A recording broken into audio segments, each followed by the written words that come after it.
Junction और मैं हूं आपके साथ यशस्वी। जहां एक तरफ आलोक मौर्य और ज्योति मौर्य के केस ने हलचल मचा दिया पूरे शहर में, उसी तरह दूसरी तरफ देखने को मिल रहा है दिल्ली की बारिश ने भी पूरे शहर में हलचल मचा दिया है।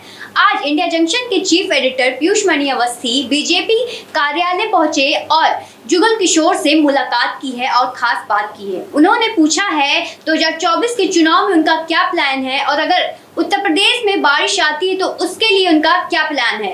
इन सभी के जवाब के लिए आपको देखना पड़ेगा इंडिया जंक्शन की खास मुलाकात जुगल किशोर के साथ। इंडिया जंक्शन की खास मुलाकात में आज हमारे साथ मौजूद हैं प्रवक्ता जुगल किशोर। इस वक्त में मौजूद इनके साथ जानेंगे कि 2024 के लोकसभा चुनाव से पहले इनकी कैसी तैयारियां हैं और भी बातों पर चर्चा करेंगे। लेकिन पहले हम चुनाव की बात करेंगे, क्योंकि जिस तरह से महाराष्ट्र और अदर राज्यों में दल मतलब सारे दल टूट रहे हैं, कहीं जुड़ रहे हैं। यूपी में क्या होने वाला है, क्या हो रहा है, यूपी में कैसा माहौल बनने वाला है, सारी बातों को लेकर हम चर्चा करते हैं और जानते हैं इनसे 2024 के लोकसभा चुनाव में इनकी तैयारियां किस तरीके की हैं। नमस्कार। नमस्कार। पहले तो बहुत बहुत स्वागत है आपको हमारे चैनल इंडिया जंक्शन में। धन्यवाद। सवाल मेरा ये है कि अभी 6 महीने से भी कम का वक्त शायद रह गया लोकसभा के चुनाव में, 6 महीने के आसपास रह गया। क्या चल रहा है महाराष्ट्र में? तो शिवसेना टूट गई, फाड़ हो गए उसका, और आपके उसके बाद में अभी एनसीपी के भी 2 फाड़ होने की कंडीशन लगी हुई, चुनाव आयोग के बाद फैसला गया हुआ है। बिहार में भी कसमकस चल रहा है, कहीं ना कहीं से एमपी भी आपके हाथ से जाने वाला है। यूपी में क्या है, लोकसभा चुनाव की कैसी आपकी, क्या करेंगे? भारतीय जनता पार्टी अपना विस्तार करती जा रही है और विस्तार में जो दल मेरे साथ आ रहे हैं उनका सबका स्वागत है। क्योंकि मैंने पहले भी कहा, सबका साथ, सबका विकास, सबका सब विश्वास, इस नारे के साथ माननीय मोदी जी आगे बढ़ रहे हैं अपने प्रयास पे, अपने विकास के नाते। सबका साथ पे हम लोग आ रहे हैं कि सारे दल हमारे साथ आ रहे हैं। मैं किसी को इग्नोर नहीं करना चाहता। जो दल मेरे साथ आ रहे हैं उनको मैं ज़रूर उनका स्वागत करूंगा, लेकिन उनकी परफॉर्मेंस को देखते हुए। दूसरा, जहाँ तक आपने कहा कि मध्य प्रदेश जा रहा है, ये जा रहा है, वो जा रहा है, आपने कैसे जान लिया? आप ना तो ज्योतिषाचार्य हैं, ना आप वहाँ का सी वोटर का आपने सर्वे किया है। हम निश्चित तौर पर ये कह सकते हैं कि पार्लियामेंट के अंदर जितनी सीटें पिछली बार आई थी उससे बढ़ करके पार्लियामेंट सीटें हम जीत करके पूर्ण बहुमत की, प्रचंड बहुमत की सरकार बनाने जा रहे हैं। अकेले बनाएंगे सरकार या मिला के बनाएंगे? एनडीए बनाएगी। एनडीए के जो भी घटक होंगे, हम एनडीए की सरकार की बात करते हैं, एनडीए की सरकार बनेगी। मध्य प्रदेश की बात हम इसलिए कर रहे हैं क्योंकि मध्य प्रदेश में कांग्रेस की सरकार बनी थी, उसके बाद सिंधिया ने जो किया, उसके बाद सरकार टूटी, फिर शिवपाल मामा बन गए। तो इसलिए इस बात को मैं बोल रहा था, मध्य प्रदेश भी आपके यहाँ से जा सकता है।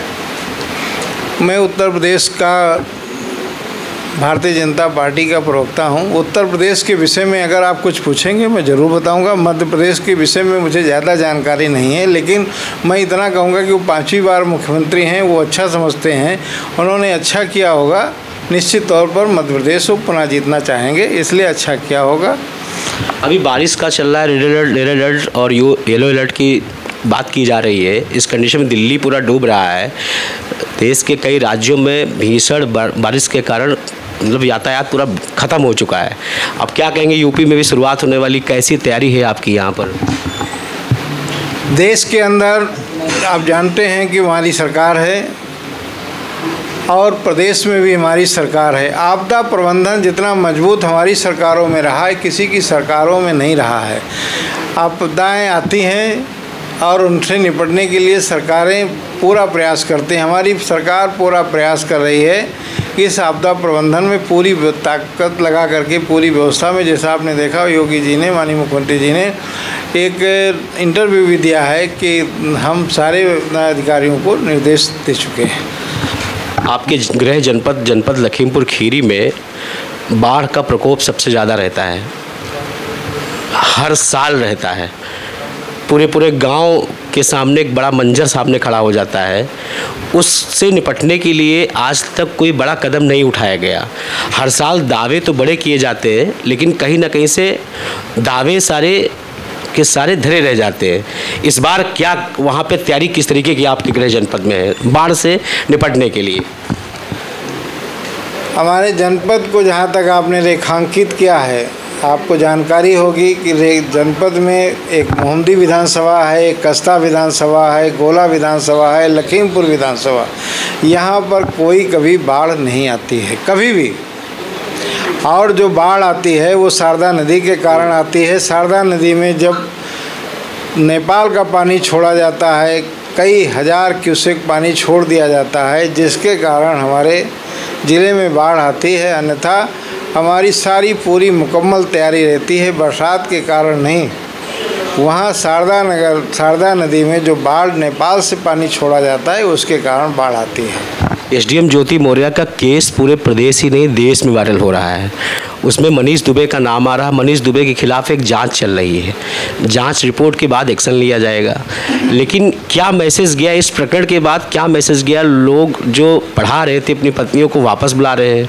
बेटी बचाओ बेटी पढ़ाओ ठीक समझ में आता है, लेकिन पत्नी पढ़ाओ पे कमेंट सोशल मीडिया पे हो रहे हैं। आपकी सरकार है, आपकी सरकार में दोनों ही अच्छे पदों पर बैठे हुए हैं, तो कहीं ना कहीं से समाज में गलत मैसेज तो जा ही रहा है। क्या कहना चाहेंगे आप? इस देश के अंदर देश की आज़ादी से पहले माता सावित्रीबाई फुले ने महिलाओं को पढ़ाने का काम किया था।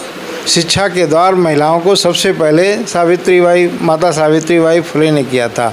और जब से उन्होंने शुरू किया तब से महिलाएं पढ़ने लगी। और ये कहना गलत होगा कि एक ज्योति मौर्य की वजह से कोई पति अपनी पत्नी को नहीं पढ़ाएगा, ये मैं इस बात से कतई सहमत नहीं हूँ। क्योंकि इस देश के अंदर लोग अपनी पत्नी को भी पढ़ाएंगे, अपनी बेटी को भी पढ़ाएंगे, अपनी बहन को भी पढ़ाएंगे। ज्योति मौर्य एक अपना अलग उनका कोई सब्जेक्ट रहा होगा, उस संबंध में हम नहीं जाना चाहते हैं। वो कोर्ट जाने, कोर्ट का काम जाने। ये थे हमारे साथ बीजेपी प्रवक्ता जुगल किशोर, जिन्होंने 2024 में होने वाले चुनाव के बारे में बारीकता से बात की। बताया कि एनडीए इस बार पूरी की पूरी 80 सीटें जीतेगा। बाढ़ पे भी अपने गृह जनपद के बाढ़ की समस्या को लेकर भी कहा। प्रकरण जो वायरल हो रहा है ज्योति मौर्य वाला, उस पर भी उन्होंने साफ साफ कहा कि ये कोर्ट का मामला है, कोर्ट तय करेगा क्या होगा। हम फिर हाजिर होंगे नई शख्सियत, तब देखते रहे इंडिया जंक्शन।